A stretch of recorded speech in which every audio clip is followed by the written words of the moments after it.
Newcastle United have had a fantastic campaign. They're on track for Champions League football again and have won their first trophy in 70 years. Eddie Howe has done a phenomenal job. I can't help but wonder though, could I do better? Well, today we're gonna find out as I'm taking charge of Newcastle United. And trust me, we're raising that bar higher because they already have a phenomenal team and I want to build upon that to make them unstoppable so that they can become a European powerhouse and become the world's best club. And so guys, this is the team we are now working with in season number 1, and what a goddamn team we've inherited. With players like Nick Pope, Sven Botman, Sandro Tonelli, Bruno Guimaraes, Anthony Gordon, and of course Alexander Isak. I don't think people realise just how good Newcastle are. They also have youngsters like Lewis Hall, Tino Livramento, Lewis Miley, and William Osula. So not only is their present good, their future is too. And with them securing a top 4 finish last year, we've got Champions League football already, which means this is a huge first season in charge of the Geordies. But trust me, I'm up for the challenge. Unfortunately, my boss has just walked into my office for a chat and he does not look excited to see me.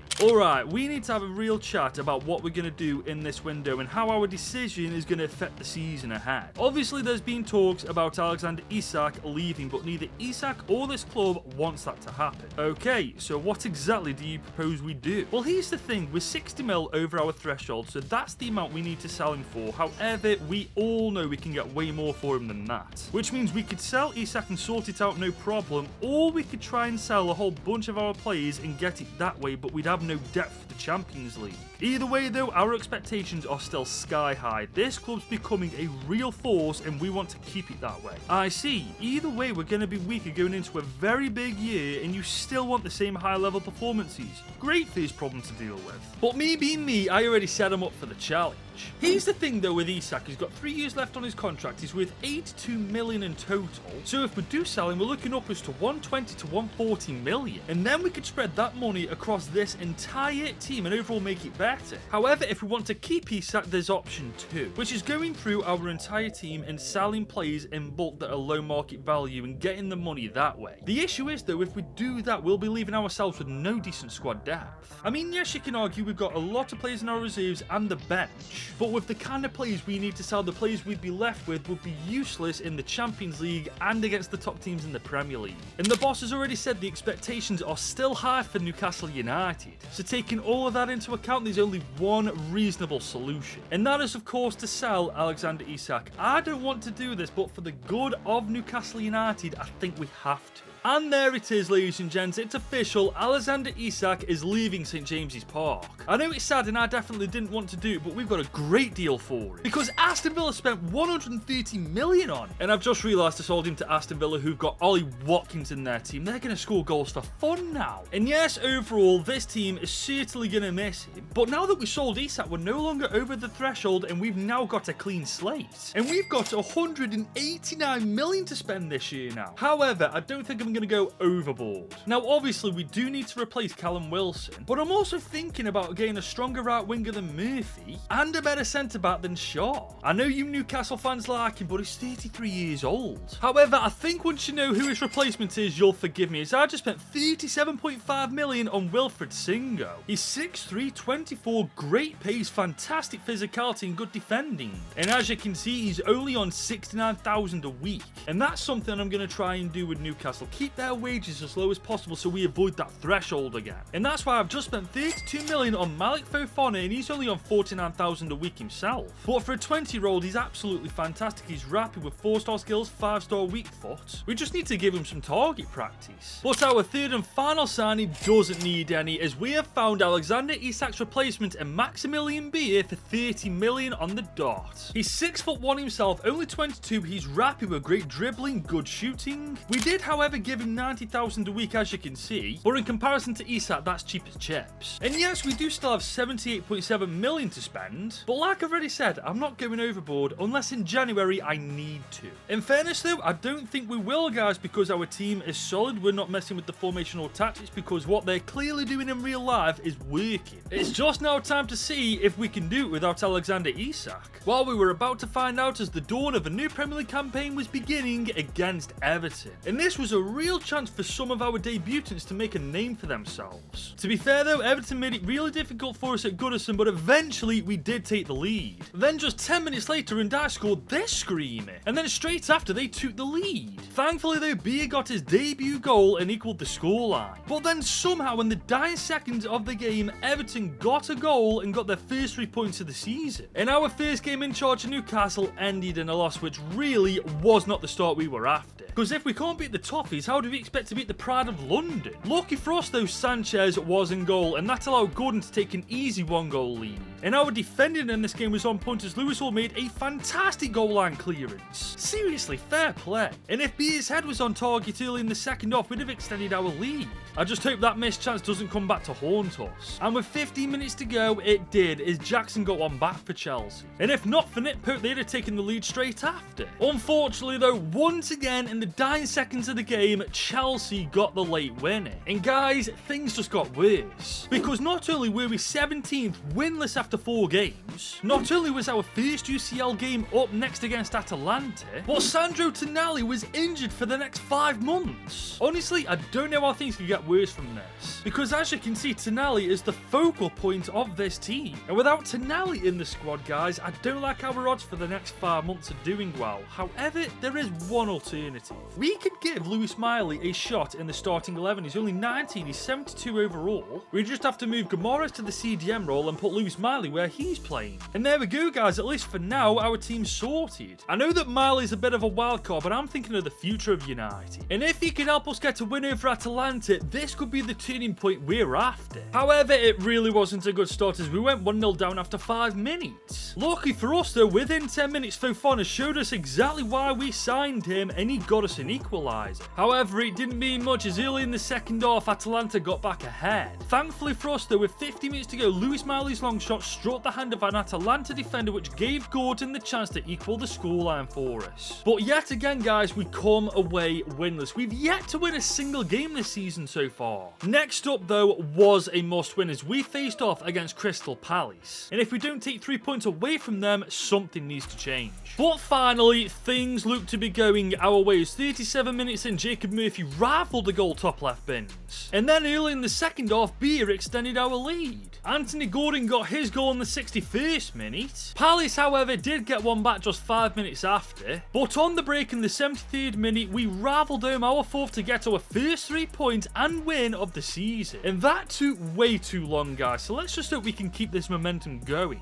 And guys, that's exactly what seemed to be happening as we smashed Leeds United. We swept the Blades aside like they were nothing. And we were taking this momentum into the Champions League too. And whilst it is indeed a team game, there were 2 standout players for me. One of them was Beer, who had 13 goal contributions in 19 games. But the real star man was Gordon, who got 11 goals and 6 assists in 19 games himself. In my opinion, he stepped up by a mile the most after selling Isak. So much so that we were having a great cup run, and our next game to get through to the semi-finals of the Carabao Cup was against Millwall. A game that we should be winning, but after the start we've had, we're not taking any team for granted. And so we treated them like a Premier League team, and that led us to going 1-0 up inside 25 minutes. And shock of the century, Gordon was the goal scorer. But shortly after, we took our foot off the gas, and if it wasn't for Nick Pope, we'd have gone 1-1. But then Miley almost scored the goal of the season after an insane attempt from distance. But once again, we took our foot off the gas, and this time we paid the price for it. Honestly, Newcastle, man, we're better than this. Then once again, guess who? Gordon got us back in the lead.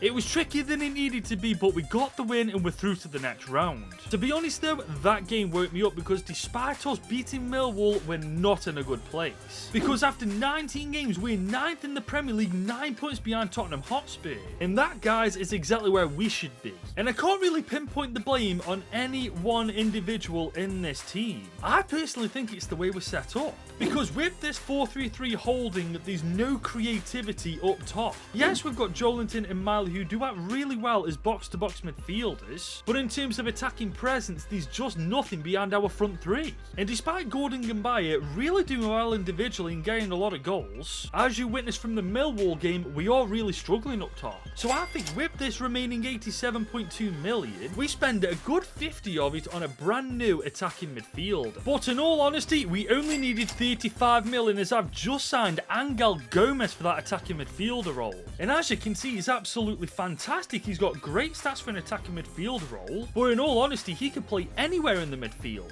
And we'll now use the 4-2-1-3 wide formation to ensure he fits into the team. And I'm very aware in this formation the wingers are much further back, but as you can see with the way we're set up, we're actually more attacking than ever, which when you actually take into account the quality we've got in the team attacking wise now, really should work wonders for Newcastle United. And in only 4 weeks guys, Sandro Tonali will be returning from his injury, which is fantastic news because not only is he one of our best players, with the formation we've got right now and the way we're playing, he'll slot straight back into it like a glove. But with these new tactics, we had a real test up next as it's our first leg of the semi-finals of the Carabao Cup against none other than the Gunners. And it was almost the perfect start as Gomez almost got his debut goal. And he very nearly got it again in the second half. It's just not going to be our day, is it? And as it turns out, it wasn't, as shortly after Arsenal took the lead. And once again we came close to scoring, but Raya was on fire. You know, I've got some words for that guy, but they get me bloody demonetised. And then with only 15 minutes to go, in the most shithouse way possible, Arsenal extended their lead. And then with 5 minutes to go, they got the third, giving them a comfortable lead in the second leg. And you know what? It's the first time I can say with confidence we lost a game this year and we didn't deserve it. We were just unlucky. But in the second leg, things went a bit more our way as after 57 minutes of trying, we finally got past Raya. The lead, however, was short-lived after a complete BS handball penalty was given. Saka put it away. Like, honestly, you ever heard a ball to hand ref? But after that, the floodgates opened at the back and Arsenal extended their lead. The game ended 2-1, we were out and Arsenal were through to the final. No excuses here, they were just the better team. But our next game was the definition of must win as we were about to greet Isak again as we were playing Villa. And Fofana almost gave us an early lead if not for a great save from Martinez. And he made another great save to deny Gordon in the 40th minute. And then early in the second half, Isak almost got a goal against us. I swear, if he gets a goal in this game. But finally, in the 65th minute, Anthony Gordon finally got us in the lead. I mean, of course it was him. Who else was it gonna be? And then we got the winner in the 90th minute courtesy of a Maximilian Beer goal. That's 3 points and a clean sheet against Isak. I'll definitely take that.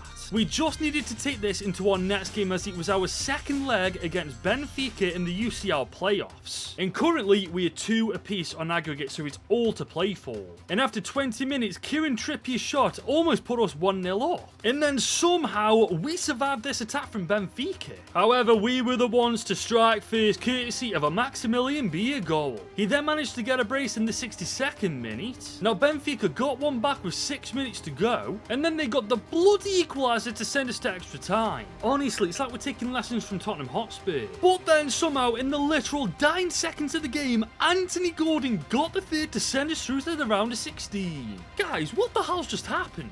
Now up next is the second leg against AC Milan where we're currently 2-1 down. But thankfully, there's some good news.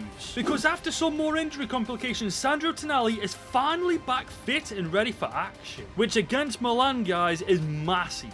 And guys, it was such an evenly tight contested game that the first chance came in the second half where Gordon just put it over the bar. But then in the 63rd minute, Milan had their breakthrough and extended their aggregate lead to 3-1. And unfortunately, that goal was enough to get the win in this game and knock us out of this competition. And honestly, as this season progresses, it's getting more and more clear what we need to focus on next year. However, we needed to focus on right now as we were up against Chelsea next in the FA Cup. And we almost took the lead if not for a great goal line clearance from Chelsea. But then after the hour mark, after some absolute shithouse defending was going on, we somehow conceded a penalty. And then of course Cole Palmer put it away. Gotta say, this might sound sour, but that was undeserved. However, straight after a deflected shot from Beer put us back in the game. Now that was deserved. And then in the 81st minute, the crossbar denied us the lead. And that indeed led us to extra time where Nick Pope pulled off a fantastic save. And then in the 9 seconds of extra time, Goodwin came so close to winning the game for us. And you could tell by my reaction just how close that was. But after 120 minutes of football, nothing separated either side, which led us to a penalty shootout. Palmer was up first and obviously he scored. Gomez stepped up and missed his though. Madueke scored his and Goodwin put his bottom left. James sent Pope the wrong way, but Beer put his away too. And then Dewsbury missed his. And then Gamora's missed his as well. And it all came down to Nicholas Jackson, who stepped up for Chelsea and banged it in the back of the net to send them through to the next round.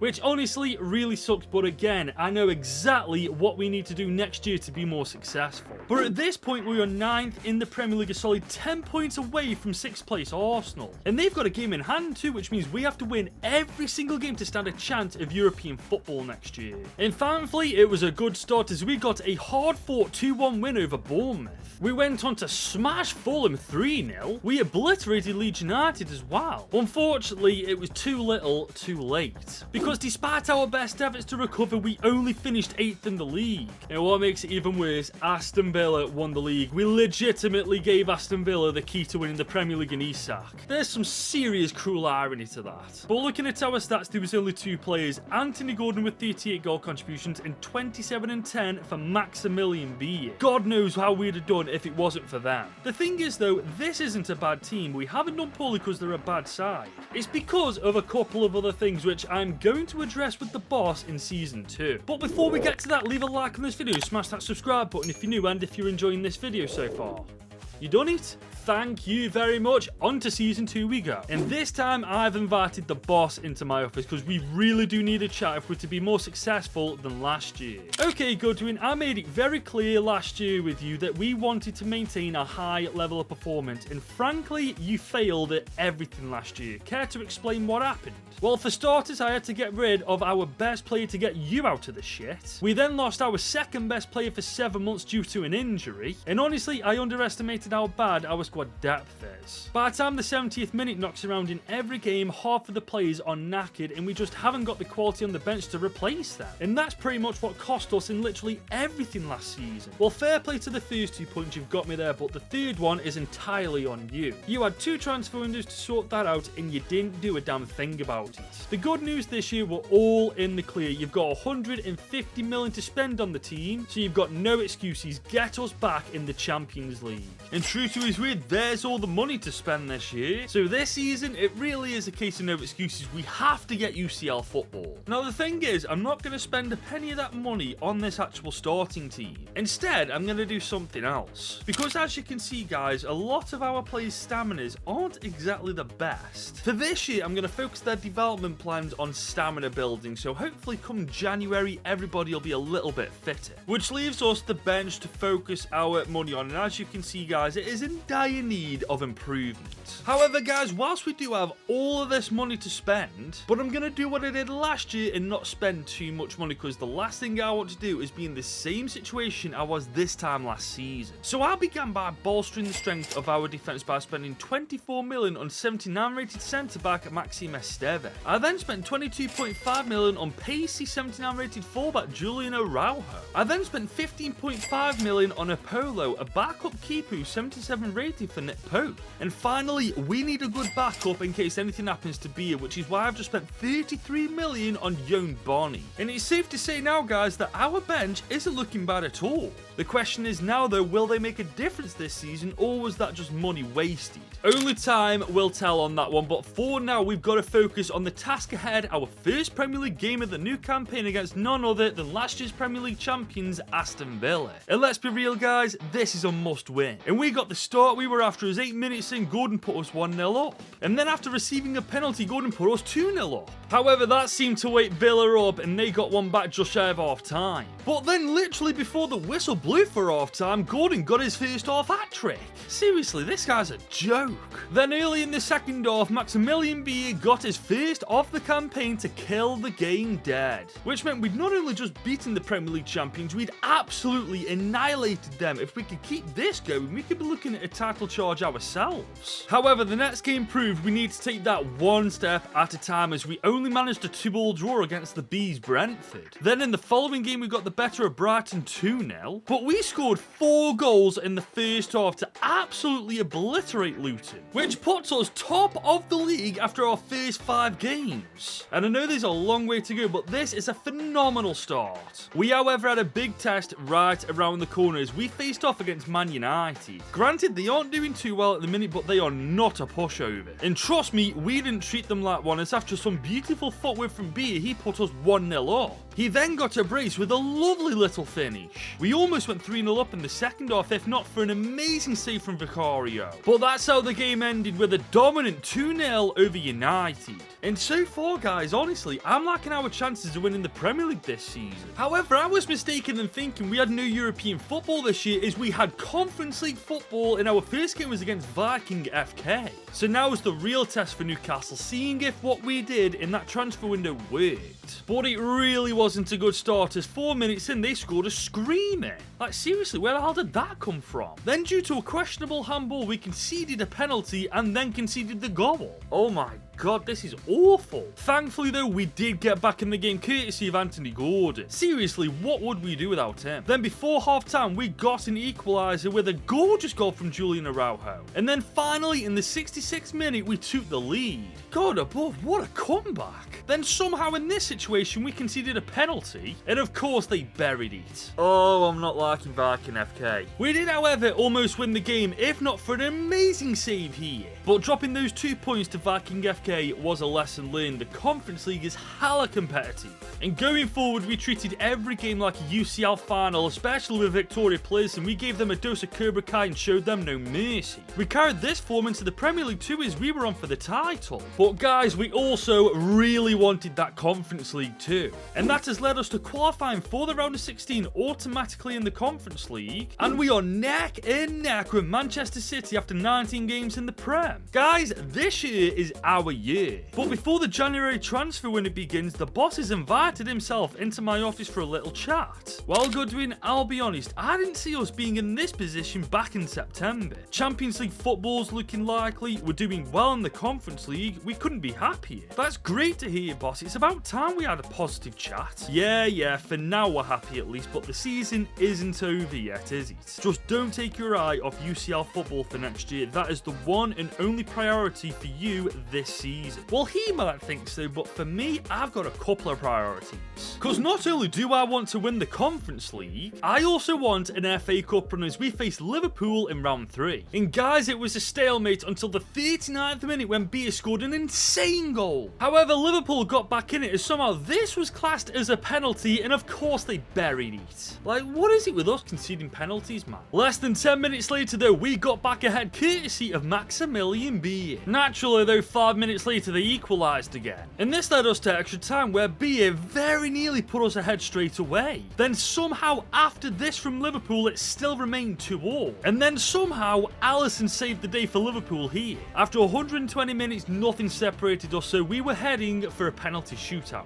McAllister went first and put his away. Gomez then buried his. Nunes then did the same. Then Gordon Panenka is down the middle. Gakpo sent Pope the wrong way, and Beer went top left. Jota tucked his bottom right, and Gamarez went bottom left. Trent got lucky and scored his, and Tonali went down the middle. Guys, it was 5 apiece, man. We're in sudden death now. Chiesa was first and buried his, and then Mamardashvili guessed correctly, saved Joelinton's penalty, knocked us out, and sent Liverpool through to round 4. And that's our FA Cup dreams over before they've even begun. But our Conference League dreams are still alive, because we were facing SK Sturmgrass in the round of 16, and we were taking no prisoners as 11 minutes in we took the lead. Then just before half time we went 2-0 up, and this gave us a pretty comfortable lead going into the second leg. But let's be honest, the job still wasn't done. But after Young Bonny's goal in the 21st minute, we were basically in the quarters. He then got a brace on the half-hour mark. However, only 6 minutes later Sturmgrass got one back. But after Young Bonnie got his hat-trick in the 60th minute, we were comfortably through to the next round.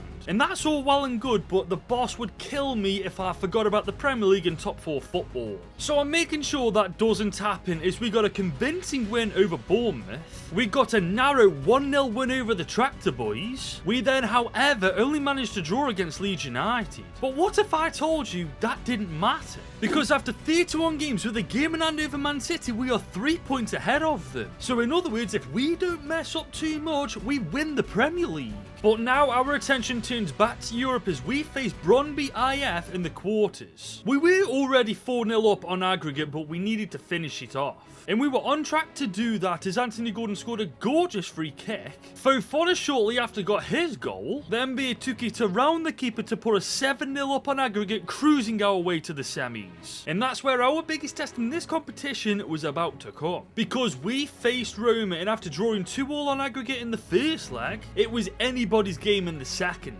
And we almost had the perfect start, but Fofana's shot just missed. But our goal did eventually arrive in the 38th minute after a gorgeous through ball was timed perfectly. Beer made it 1-0. And we almost made it 2-0, but Roma's keeper made a great save.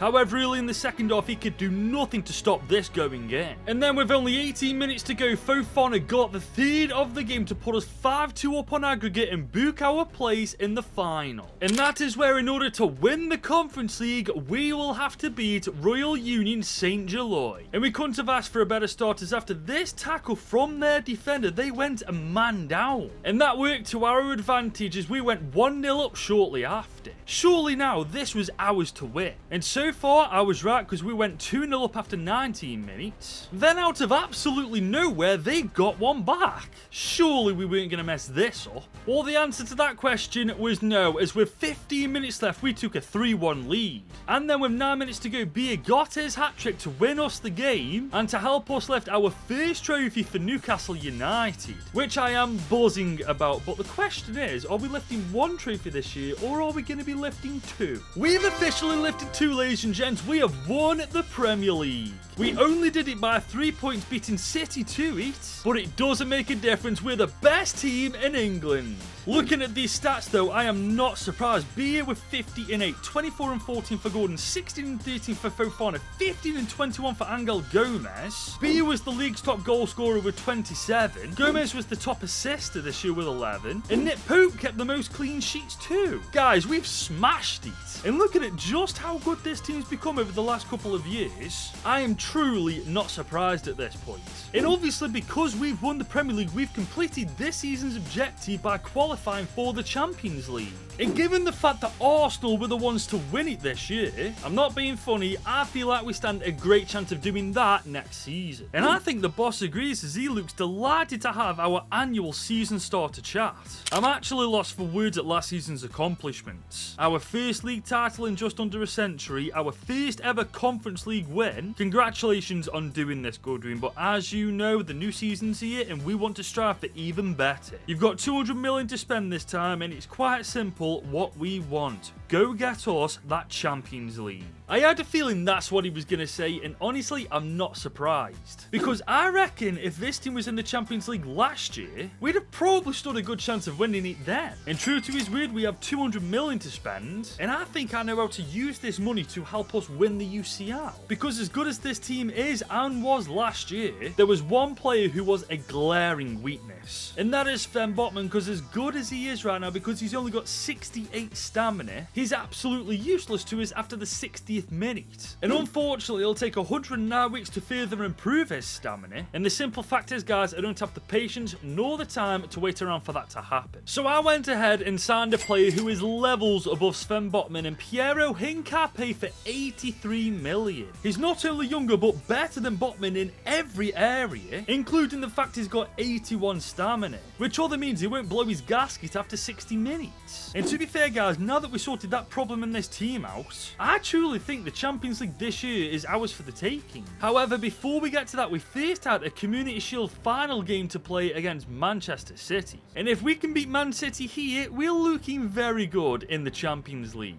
And we almost got off to a great start, but Ederson denied us. Up the other end though, Pope couldn't do that to Haaland as he made it 1-0 to City. And then Ederson denied Bia once again on the 36th minute. We're getting chances, but Ederson's just too damn good. Luckily though, early in the second half, Pope denied Haaland. Unfortunately though, we couldn't keep City at bay, as on the 70th minute they took a 2-goal lead. We however finally got a goal back in the 90th minute. However, unfortunately it was too little, too late. City beat us 2-1 to win the Community Shield. And whilst it does suck because I would have liked to bring another trophy home to Newcastle, it's not exactly the end of the world. And we certainly couldn't dwell on it, as our Champions League campaign was about to begin with a game against Atletico Madrid. However, we had a little bit of a reality check, because early in the second half Atletico Madrid went 1-0 up, and then with 7 minutes to go they won the game with a second goal. We very quickly realised the Champions League is levels above the Conference League. We took that on board and bounced right back with a great win over AEK Athens. We then beat an incredibly stubborn Dynamo Zagreb team 2-0, but then we got well and truly humbled against Real Madrid, and I for one hope we don't have to play them ever again. Thankfully though, as you can see, we have done enough to make the playoffs in the UCL, and this is where we are facing off against Villarreal. Thankfully though, we struck first with an absolute thunderstrike from BA, and he almost made it 2-0 directly after. Then 10 minutes before half time, Villarreal got the equaliser, but we took the momentum into the second half, going 2-1 up, and we took full advantage of it as we now had a great lead going into the second leg. But again, we needed to make the most of it. However, Villarreal struck first in the second leg, putting themselves 1-0 up before half time. We then got a goal halfway through the second half to put us level, and then with 15 minutes to go we scored a gorgeous little goal to send us through to the round of 16. But already at this stage in the competition we faced the toughest opponent you could possibly get.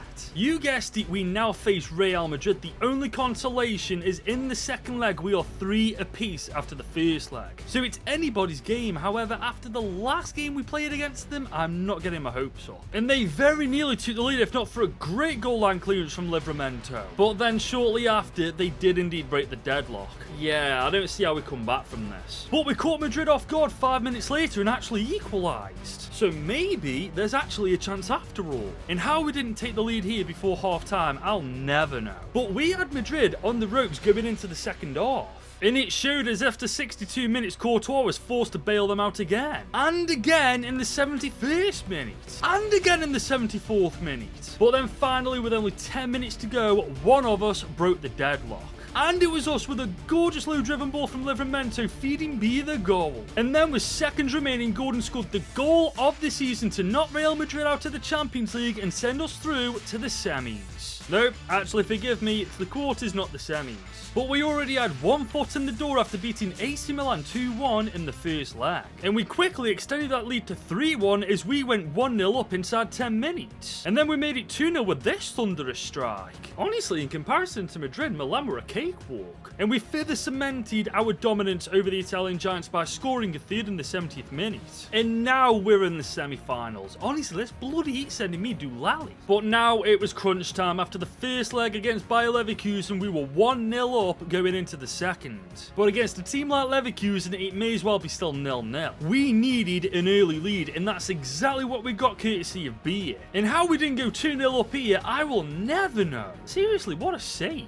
However, with the lack of creativity up top for them and the pace we have up top for us, a second goal was inevitable, and it arrived just shy of the hour mark. And that was all she wrote. Leverkusen were out, we were in the final, and you will never guess who we were playing. Of course, it was going to be Manchester City, the team who beat us in our first game in the season to win the Community Shield. And honestly, fair play. With a team like that, no wonder they beat us. But since that game, guys, we've become a different team. We're a team that knows exactly how to score goals in big occasions, and we're a team that, looking at it right now, could potentially be pound for pound the best in the world. We've already proven we're the best team in England by winning the Premier League. We just need to beat Man City to prove we're the best in the world now. And we very nearly had the perfect start, but we rattled the bar instead of the net. I'm telling you, going into this game, the boys had a point to prove. But City, of course, weren't backing down as Haaland had a shot that was denied by Pope. And then finally we got our goal with a great strike from Beer. And we almost had so much momentum going into the second half, but Ederson pulled off a cracking save. And it's almost cost us as Pope pulled off a game-changing save here. And then somehow Ederson denied us a second goal here. This game was mental. Then with only 15 minutes left, Anthony Gordon scored what seemed like the winner. Naturally, City didn't give up, and how they did not score this is genuinely beyond me. But no matter what Man City did, it just wasn't good enough. Yes, that's right, we got our revenge on them from the Community Shield final at the beginning of this season. We beat them 2-0 to become the best team in the world. And that means my job with Newcastle is done and dusted. I've ended it a little bit differently this time. Let me know what you think about it. And also let me know what you think about this video by leaving a like on it and subscribing if you're new, if you've enjoyed it. And guys, if you thought I had it tough doing this with Newcastle United, you should click right here to watch me try do this with Man United.